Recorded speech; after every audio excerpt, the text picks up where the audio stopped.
everybody to this 1-hour webinar. We are delighted to tell you today a little bit about the ounce scale. Now, most of you, when I looked at the registration information, most of you work with infants and toddlers. You work with young children. And the ounce scale is an assessment that is used with babies, with toddlers, and with preschoolers. And when we think about early development, whether we are daycare providers or early intervention specialists or teachers or parents, if you ask us, we're often able to tell you about a child's accomplishment of developmental milestones. Whenever we ask a parent to tell us about their child's developmental milestones, they can tell us the age at which the child took his or her first step, maybe the age at which he or she said the first word. So they can often tell us about those major developmental milestones. But often they're not able to articulate the more subtle indicators of the child's growth. The ounce scale provides us with a structure, if you will, to help childcare providers and parents observe a range of behaviors that'll tell us whether or not a child's development is typical or is within normal limits. Now, for the next hour, we want to provide you with an overview of the core components of the ounce scale, and those core components are three. They are the observation record, the family album, and the developmental profile. Before I get started describing the core components of the ounce scale, I wonder if I could take just a minute to ask you if you would let me know whether or not at this time you use the ounce scale. You can use the ounce scale in paper form or online, or both in paper and online. And if you would check the response that describes your status with respect to usage of the ounce scale and then hit submit. That'll give us some ideas. It seems like some of you are using both paper and online. The majority are not using the ounce scale at this time. This webinar is designed to provide an overview of the ounce scale. So for those of you who are familiar, I hope that you'll find some things here that'll be instructive. Those of you who have yet to take a look at the ounce scale, I hope you'll get a sense of what the ounce scale measures. So what is the ounce scale?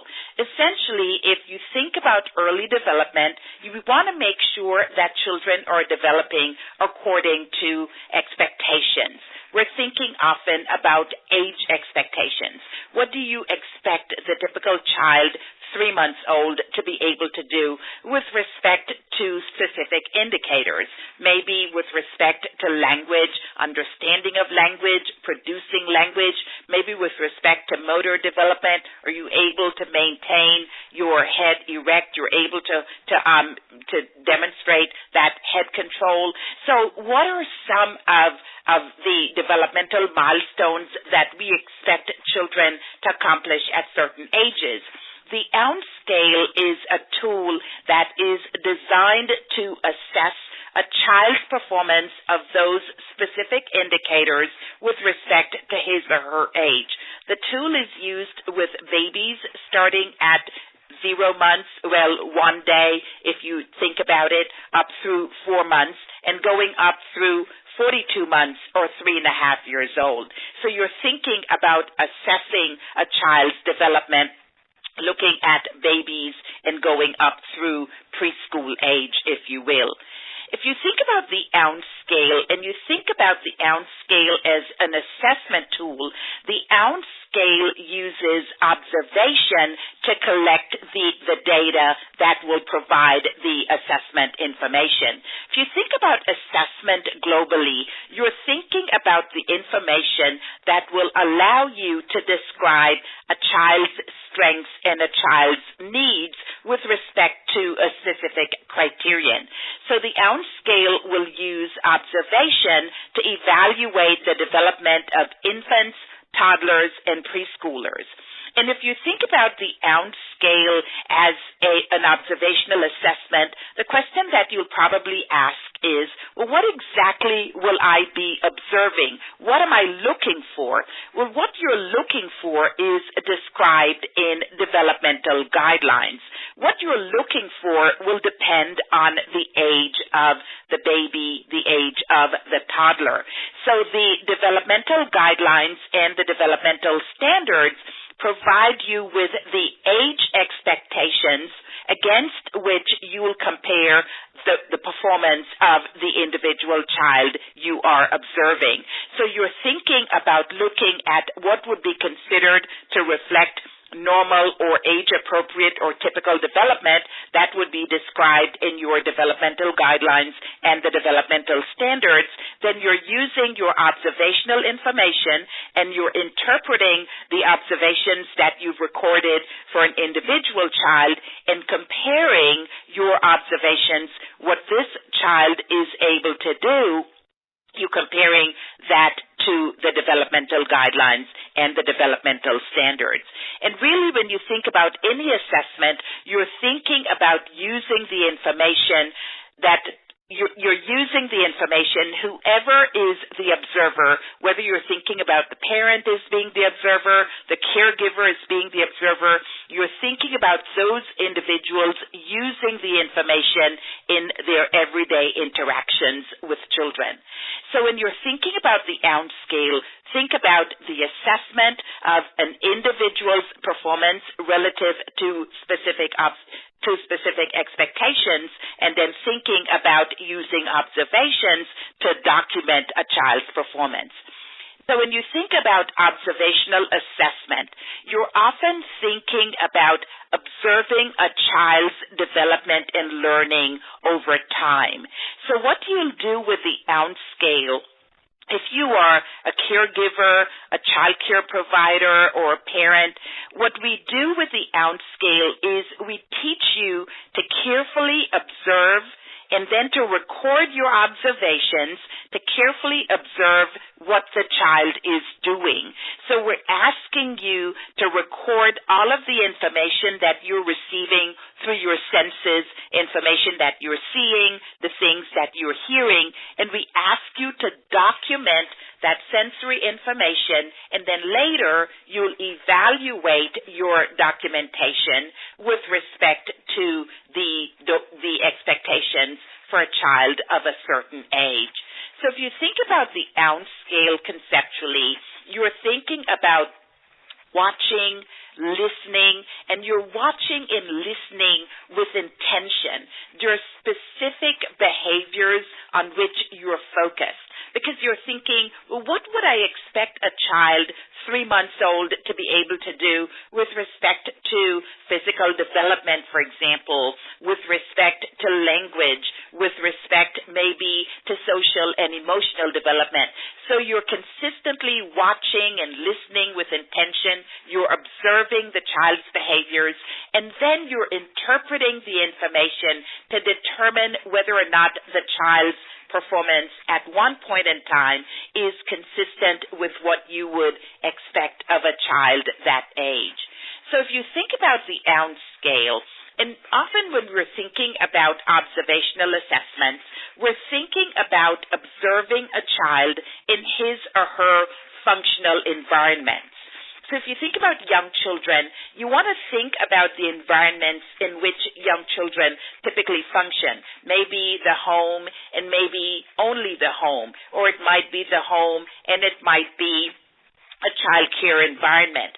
So what are the environments in which this child functions every day? And the ounce scale focuses on assessing the child's behaviors in those everyday environments. And so those would be behaviors that are easily recognized by the individuals or by the adults in those functional environments, whether parents or service providers. But there are also behaviors that are considered to be important when you're thinking about developing competence. So if you think about infants and toddlers, how might we determine that a 2-year-old, for example, is competent? Maybe you're thinking about social emotional development, thinking about gross motor skills, fine motor skills, thinking about understanding and using language. How would we determine that a child of a certain age is demonstrating competence, whether behavioral competence, social competence, competence in language, for example?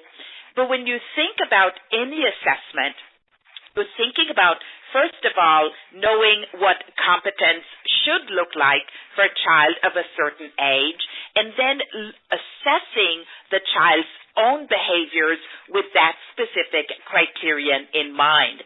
Once you conduct your observations and you interpret your observations and you conclude maybe that the child's development in a specific area is within normal limits, you certainly want to make sure that you support and provide activities that will extend the child's skills in a specific area. So think about the ounce scale as providing the structure for what naturally occurs in a child's environment. So if you think about the process that the ounce scale would use, think about that in terms of an assessment intervention cycle. So the assessment would begin with the observations.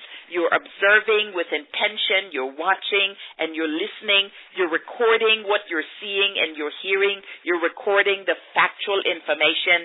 And then all of that information later on will be evaluated and interpreted. So the interpretation of the information will come later.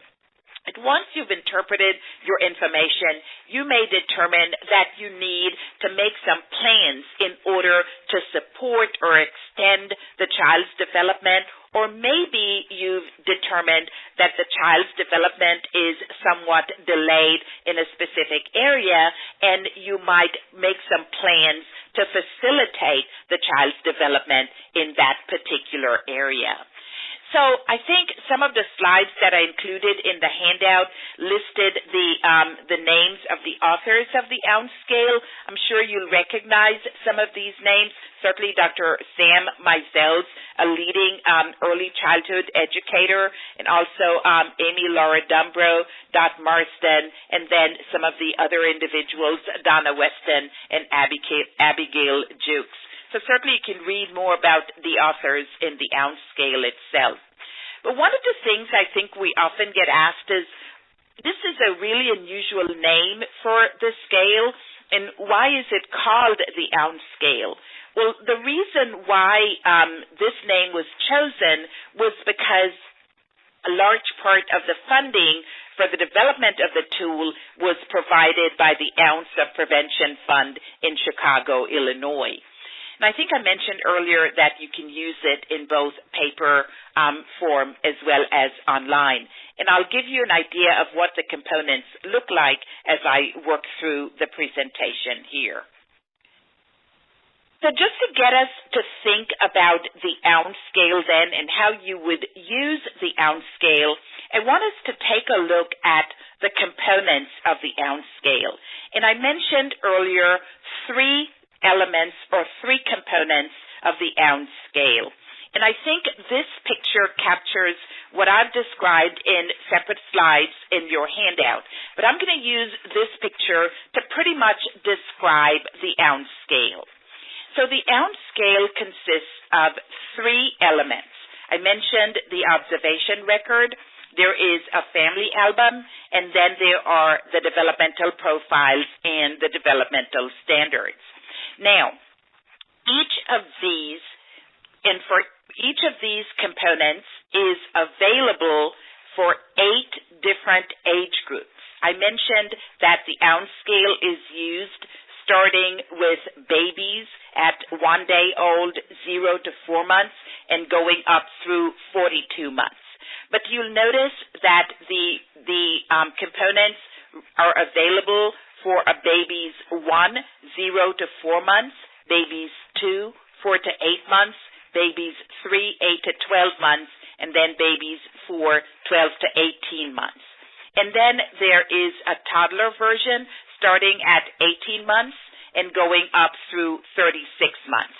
And then preschoolers, 36 months to 42 months. So for each of these age ranges, there will be a separate observation record, a separate family album, and then a separate developmental profile. Now, the developmental standards are presented in a book and will be presented across the age ranges within that one document. But for all of the pieces that you will use in working with an individual child, you will use an observation record, maybe a family album, and a developmental profile. So you'll make sure that if you're working only with babies, that you will have all of the pieces that you need for babies ages 12 to 18 months, for example. So all of these pieces I'll describe in more detail here in a minute. But the one thing I want to point out from looking at this snapshot is that the ounce scale, regardless of the age for which you're using the ounce scale will focus on 6 areas of development, and those are listed over here to the left. Notice we're thinking about personal connections. If you're thinking about babies and toddlers and preschoolers, how do they show trust? That's a personal connection. Maybe looking at feelings about the self, how they tell us, how do they show us who they are? What about relationships with other children? How do they behave when they're around other children? What about understanding and communicating? Certainly you're thinking about how they receive information, how they understand information, and then how they produce language. So thinking about receptive language as well as expressive language. And then you're thinking about exploration and problem solving, how they explore and figure out things. And then number 6, you're thinking about movement and coordination, how they move their bodies, how they use their hands. You'll notice that the terminology that we use here under areas of development certainly is appropriate for the age range that is covered by the ounce scale. But I think it's also clear if we think about what we're measuring here, you'll notice that we could use other words as well. We could probably talk about maybe social and emotional development when we're thinking about personal connections and feelings about self and relationships with others. For understanding and communicating, we may talk about language or communication, exploration and problem solving, maybe cognitive development, and then movement and coordination, certainly physical development. So you'll notice that the terminology is appropriate for the age range on which we're focused here. So if you think about the observation record, and I'll say a few things more about that here in a second, if you think about the observation record, this is the piece that the child care provider will use to document his or her observations of a child.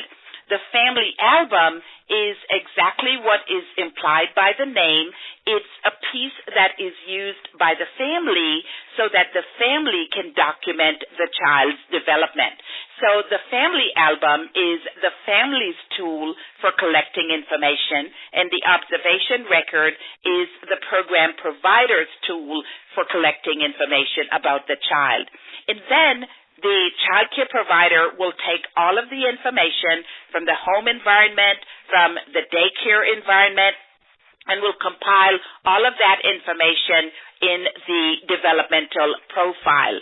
And then all of the comparisons between what we've collected in the observation record and the family album, all of the comparisons are made to the standards for the developmental profiles of a certain age. So let's take a look at the observation record in a little bit more detail, and I want to show you what that observation record looks like. I think I mentioned before that the observation record is available. There are 8 different observation records that are available. You'll want to make sure that you're using the one for the age of the child. And typically what the child care provider will do is you will interpret all of your information at the end of that age range. So if you started collecting information for a child when the child was maybe 4 months, 2 days old, your interpretation of the information will be when the child turns 8 months. So theoretically, all of the standards are based on expectations for the end of the month, for the end of that age range. So if you think about the observation record, just to show you an example of what that looks like, here is the observation record for babies starting at birth and going through 4 months. You'll pretty much note the child's name on the front of the observation record. And then inside the observation record itself, we list all of the 6 areas of the development that I showed you before, and I printed out here for you just that 4th area, understanding and communicating. And within the observation record itself, what we'll describe is what we are focused on. When we're thinking about that 4th area of development, we're trying to understand how babies understand and communicate. And then we give you a rationale for focusing on that specific area. How does the baby respond to sights and sounds? What would be considered developmentally appropriate or an age-appropriate expectation with respect to understanding and communicating for a child age 4 months? Well, here's what we know based on research on developmental psychology and theories of child development. Babies are learning to respond to their caregiver's tone of voice, to their caregiver's touch, maybe to facial expressions. They're beginning to understand the world around them as they hear the words that caregivers say while the caregiver is dressing them, while the caregiver is changing their diaper, feeding them, playing with them. So those are our developmental expectations. These are skills that babies around the age of 4 months are likely to demonstrate, and those would indicate that development in terms of understanding and communicating is within normal limits. What are some actual behaviors that you might see? We list some of those in this observation record as well. You might notice that the child is getting quiet when he or she hears his name or when someone says, "I'm coming." How might the child show that he understands? The child might look toward the bottle when he hears someone talking to him or as he or she is bringing the bottle. The child may laugh when someone plays a game. The child may get excited, may smile when someone talks excitedly. The child may reject the crib by clinging to his or her caregiver. So again, what we do is we describe developmentally appropriate expectations, the rationale, and we also describe or provide some examples of what a child might do in order to show us that he or she is understanding and communicating. And then we'll ask you as the child care provider to document your observations, including dates, that would tell us how this baby reacts to what he or she sees and hears. So again, right in the observation record, you'll know what the developmental expectations are. You'll have some examples of behaviors that the child may demonstrate, and then you can record your actual observations. So this would be for a child age 4 months. Again, you'll have one of these for those 8 age ranges. This is the one at the extreme end of the age range, 36 to 42 months. You'll notice that we'll have the same areas of development, for example, Area 4, understanding and communicating, but now we're focused on preschoolers. So our expectations have increased because the child is now older. So we want to know how the preschooler shows understanding of stories, understanding of requests, understanding of concepts. What do we know about the typical preschooler? Well, they tend to respond to words and stories and conversations with their own words and with their behaviors. They understand that language communicates ideas, communicates past events, communicates where things are. They're also learning concepts like ownership, color, similarities, and differences. And then we'll give you some examples of what you might notice in your preschool room. So the preschooler might demonstrate understanding and communicating by following 2 or 3-step directions, maybe by understanding direction words, responding to backward and forward. A little 2-year-old the other day was talking about her mother moving the car, but she's moving backwards. So again, is she understanding the concept of backward? Is she understanding when somebody else uses the term? And is she actually also using the term in her own description? Is she showing understanding of story plots? And what about mathematical thinking?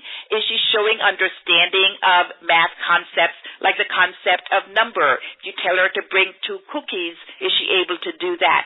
Is she following suggestions that she go get a paper towel and wipe up the juice? And then we'll ask you to observe and record for this preschooler how this preschooler is demonstrating understanding of stories, requests, and concepts. So that's pretty much the observation record. And one of the things that you'll always want to focus on when you're using the ounce scale is recording your observation notes.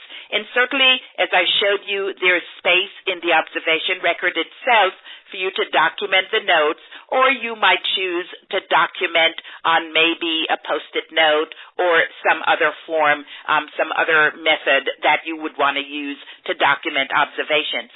But if you notice the content of these observations here for Cynthia, who is 3 months, again, what I want you to see is that we're focusing on what we're seeing and what we're hearing. Cynthia was lying on the changing table. Her primary caregiver, Deborah, was changing her diaper. Deborah looked into Cynthia's eyes and talked about each step in the changing process. Each time Deborah paused in her conversation, Cynthia moved her legs and waved her arms until Deborah started talking again. So again, you're recording exactly what you're seeing, exactly what you're hearing. Little Lee lying on a blanket on his tummy facing the floor. I should be able to visualize that scene. Every few minutes he lifted his head up, scanned the room for about a minute at a time. Sometimes he looked in the direction of another child who was squealing with delight. So again, you're recording your observations, and then later on, you'll come back and you'll start thinking, well, about which areas of development do I have information within this observation? Is this about social emotional? Is this about maybe the physical development? She's moving her legs. She's waving her arms. Maybe she's really focused on the interaction. So you're recording the observation, and then later you link that to the areas of development that we described earlier. Another piece that's included in the observation record is a summary report. So in the back of the observation record, you'll take all of the information, all of the observations, and then you'll use all of that information to describe the preschooler, for example, or to describe the baby, to describe what this preschooler is especially good at. Maybe some things with which the preschooler struggles. And then what more do you want to know about the preschooler? So the summary report is an opportunity for you to take all of the data and then use the data to describe the child in terms of strengths, needs, and possibly next steps. And then also, the next steps you'll document in this setting goals page which is also towards the back of the observation record. So what are some next steps for this preschooler? What are your goals? Maybe development is within the expected range, or maybe this preschooler is developing at a faster rate than the typical child his or her age. And what will you do to continue that development, to facilitate that continued development that is above the expected rate, that is above normal or above average? And then what are your plans for helping this child to meet the goals? So I think that captures the observation record, where you'll document the information for all 6 areas of development, document your observations, then you'll summarize and pull things together and then set goals. The family album is the part that is used by the parents, and again, you'll have 8 different little family albums, and they do look like family albums. I'll show you a picture of one here in a second. You'll have one for each of these age ranges, and again, we'll focus on the 6 areas of development. So the family album will be the piece that the family will use. It's a small booklet, and theoretically it's used by parents and guardians. They, just like the child care provider, will observe the child. They'll record their observations. They'll maybe collect mementos, maybe take pictures, or maybe collect a little work sample that the child did, and they would post it to the child's wall or the child's gallery. And essentially, the purpose of the family album is to get information from more than one source. Whenever you're thinking about assessment, you always want to make sure that we're collecting information from different sources. So certainly for young children, a major part of their day is their home environment. So we want to make sure that we know how they're performing in that environment as well. So often the family album is used by families either on their own or as part of a program-based setting. And it's often used, if you're working with home visiting programs, you often use the family album that way. So just to show you what the family album looks like, I think I mentioned there are 8 different family albums and just like 8 different observation records. But this is what the family album looks like. And the picture on the front is going to be different, probably a different color for each of the age ranges. This is the family album for babies 4, ages 12 to 18 months. And I want to show you what the inside of the family album would look like. And again, keep in mind that this is used by the family, so the terminology is going to be a little different than the terminology that we use on the observation record. But really, we want to make sure that we do the same thing. We want to make sure that parents understand what we would expect a child of a certain age to be able to do with respect to one of these areas of development. So here, for example, when you're thinking about personal connections, we don't actually use that terminology. We would refer to this as it's about trust. So how does your toddler show trust? And then we kind of provide a description about that. How does your toddler show that you help her explore and play?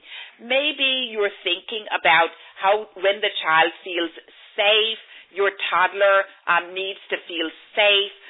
She needs to know that she can see and touch you whenever she needs to. That makes her feel safe. And that actually helps her to move away from you, to play and explore her surroundings.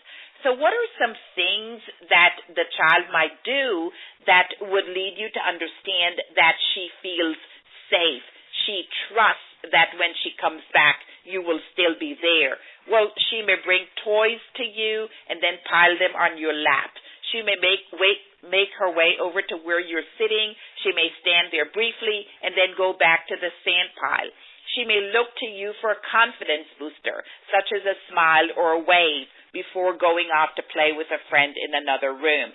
So again, we're doing the same thing on the family album that we did on the observation record. We want to make sure that parents understand the rationale for including this particular area for a child of a certain age, and then we want to provide some examples of behaviors that would demonstrate how the child shows that he or she trusts his or her environment. And then we'll ask the parents and guardians to record how does your toddler show that being there helps her to play. And again, note the dates of your observation and then record the observation. And then we just give a little instruction. When you are there for your child, when she can check in with you, you give her the comfort and confidence to go out into the world. So we're using the same concepts in the family album and in the observation record, but the terminology is a little different. One of the pieces that we include in the family album would be suggested activities. So what are some things that the family might do to show your toddler that how he or she can trust you? Maybe make sure you have clear rules and limits. Maybe you read to the child, read books with a toddler, let her help, get into a routine, give her a choice. So these suggested activities are included in the family album, and families really seem to like them because it helps them to actually structure some things based on the observation information. And then I mentioned that the family can collect mementos, and the mementos are here would be posted here on the gallery pages. So you could post photos or pictures, or maybe you can write a sentence or two about being with your baby, with your toddler or preschooler. So the family album really is designed to be the place for the family to collect information about the child's development. Now, not every program actually uses all components of the ounce scale. Some programs don't use the family album component. So certainly toward the end, I'll show you some ways in which you can decide to use one or more components of the ounce scale. But I want to take a look now. Not all of the albums use the personal pronoun she. Some use he, I think, in that example. And actually, throughout the family albums, you'll notice maybe for Area 4, we're referring to she. Maybe for Area 3, we're referring to he. So we are using both personal pronouns. So I want to take a look now at the developmental profile and the developmental standards. And I think the developmental profile is that third element that I mentioned, the observation record, the family album, and the developmental profile. For all three, you will have a separate one for each of the 8 age ranges. The developmental profile is designed for the caregiver to use at the end of each of the age periods. So you're thinking about 4 months, 8 months, 12 months, 18 months, and so forth. And what you'll do is you look at all of the information that you recorded in the observation record. You'll take the information from the family album, if that is available, and you'll evaluate all of that information to complete the developmental profile by comparing the child's performance to age expectations, the developmental standards that would describe typical development at each stage. So if you think about the developmental profile, you'll be looking at assigning both a rating and writing narrative comments. And the ratings and the narrative comments are shared with parents in a parent-teacher or a parent-caregiver conference. So I'll show you just an example of what those look like. The developmental standards, and I'll show you an example when I show you an actual assessment. The developmental standards were developed based on a review of the literature related to early development. So you're thinking about what would be considered to be age appropriate for an infant with respect to those 6 areas of development I mentioned. The developmental standards will give you information about what a child should be able to do if development is as expected, and what a child who needs development is able to do relative to those expectations. So we'll talk about the ratings as being either developing as expected or maybe needs development. So I want to go to an actual developmental profile so you can take a look at what that looks like. So here would be the developmental profile for a child at the end of that baby's 1 age range, so 0 to 4 months.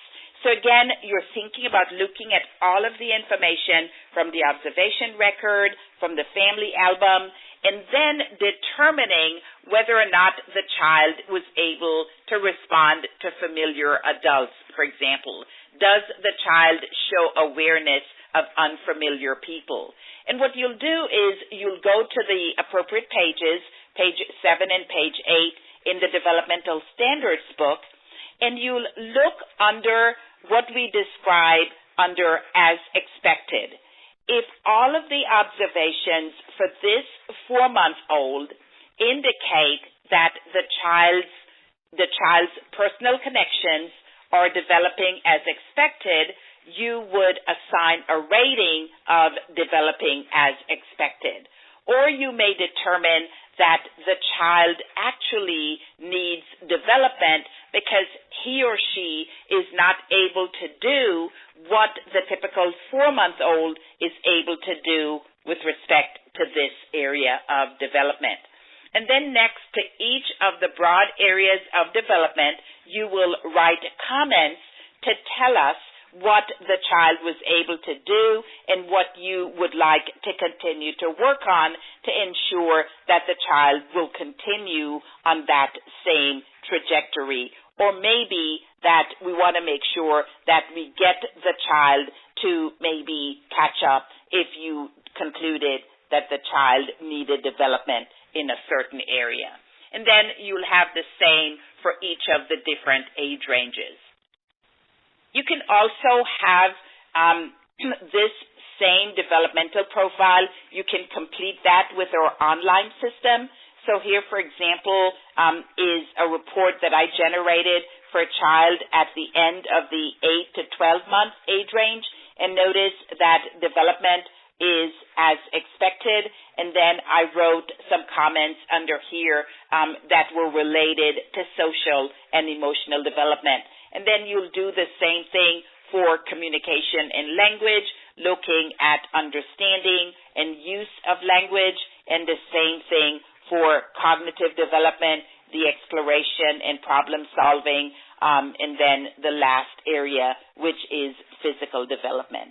So if you're using the online system, you'll recognize this report. This is the one that you'll generate using the online system.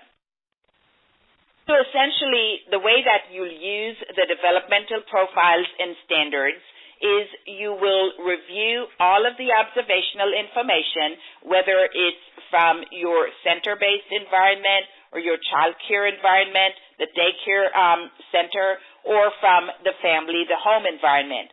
Then you will select an area of development. You'll review the data related to the specific indicators under that area. Then you'll review the expectations. What do you expect a child of that age to be able to do? And then you rate each indicator and you repeat that for each area of development. And then finally, you add the comments.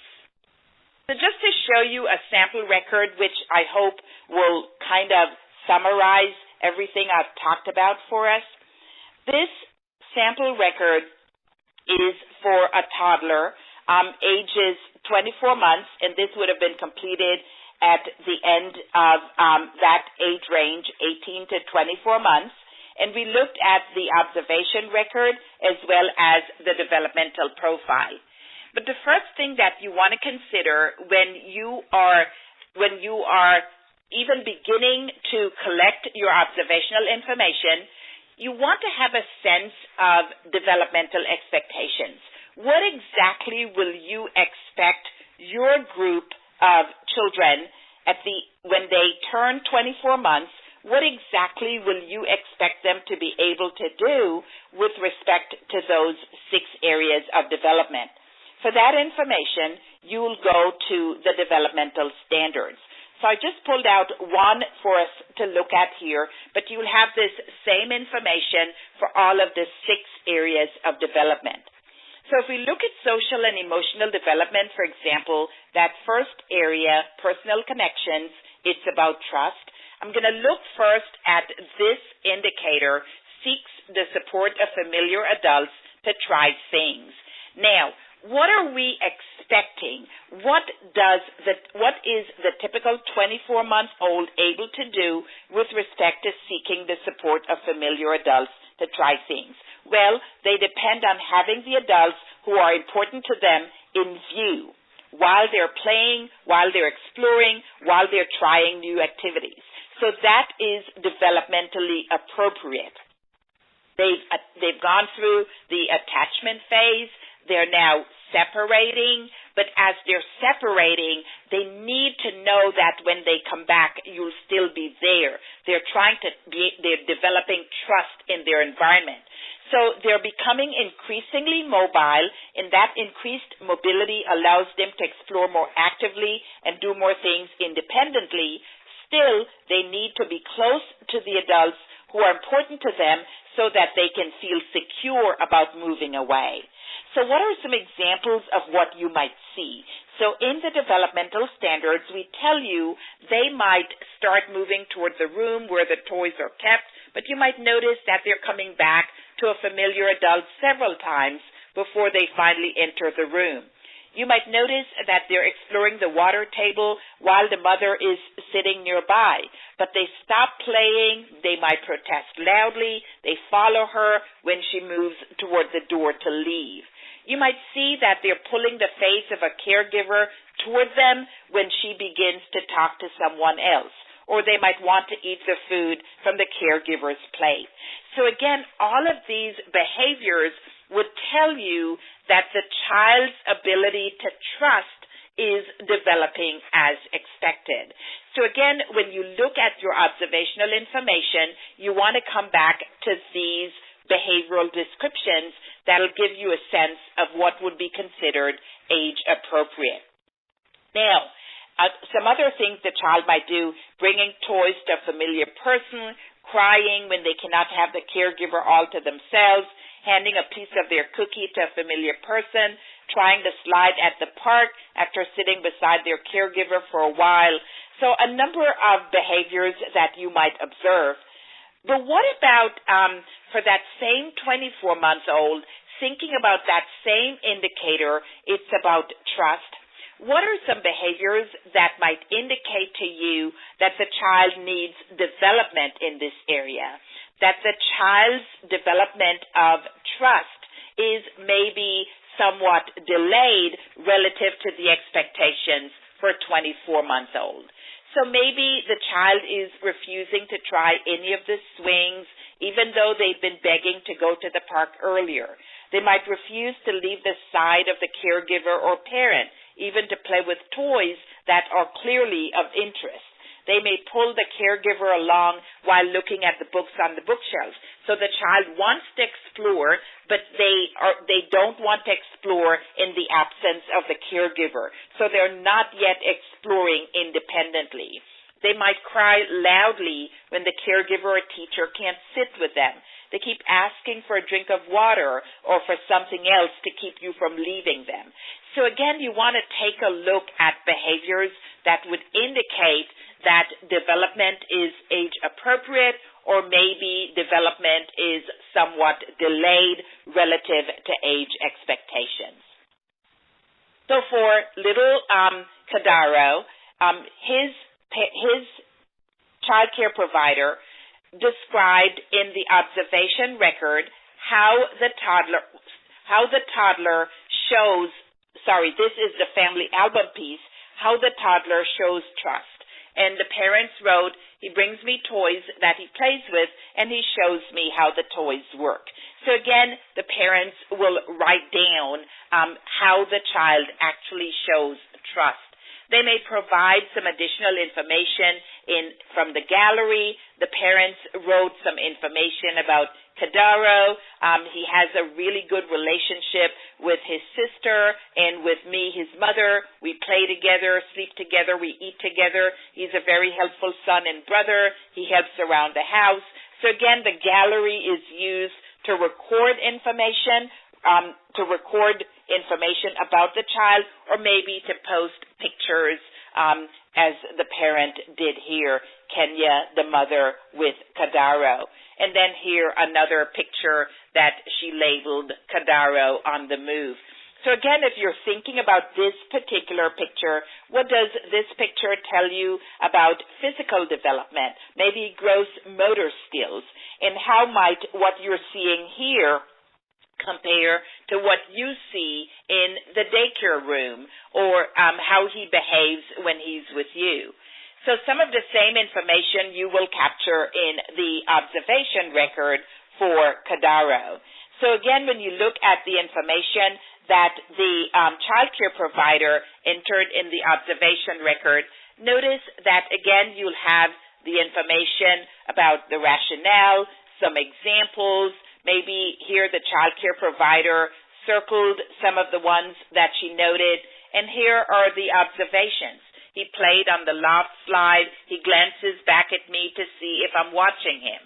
Now, what do we know? We know that that is considered to be age appropriate for a 24-month-old. He plays in housekeeping. He walks over to me and touches my hand. Then he goes back to housekeeping. He helps me flick the light switch for cleanup time and then lays his head on my shoulder. So again, you're thinking about how this child shows that he's beginning to trust the caregiver.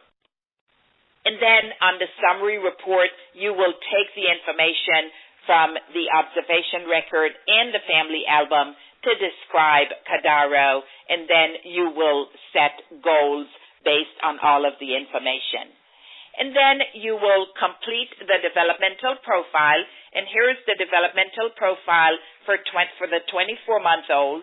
And again, for all of these areas, social and emotional, the first three, personal connections, feelings about self, relationships with other children, notice that the observational information indicates that he is developing as expected. In terms of communication and language, it seems like his ability to follow simple directions is developing as expected. He's paying attention he's trying to participate in conversations, and that is age appropriate. In terms of using a growing number of words, putting several words together, he needs development in that area. And notice that the child care provider noted that his language skills are showing improvement. In all of the other areas, notice that his development is as expected. So again, this is what the developmental profile will look like. And you want to complete this, share the information with the parent, and then down here at the bottom, notice there's a section for the parent to sign. So I think if you're thinking about the ounce scale, there are different ways in which you can use the components of the ounce scale. Some people use the observation record only. Some people would use the observation record in conjunction with a goal-setting page. I think a lot of home visiting programs might use the family album only, or they might use the observation record along with the family album. And then others use all components, the observation record, the summary report that's part of the observation record, and then the family album. And certainly you can use the developmental profile as well. But regardless of which component you use, what you want to keep in mind are your developmental expectations. So looking at the developmental standards, what does the typical child of a certain age look like in terms of social emotional development, in terms of communication, in terms of physical development. In other words, what are your age-appropriate expectations, and what do your observations of this child tell you about whether or not his development is age-appropriate? So I think if you think about using the ounce scale, certainly you can use the ounce scale in paper form. You can also use the ounce scale online.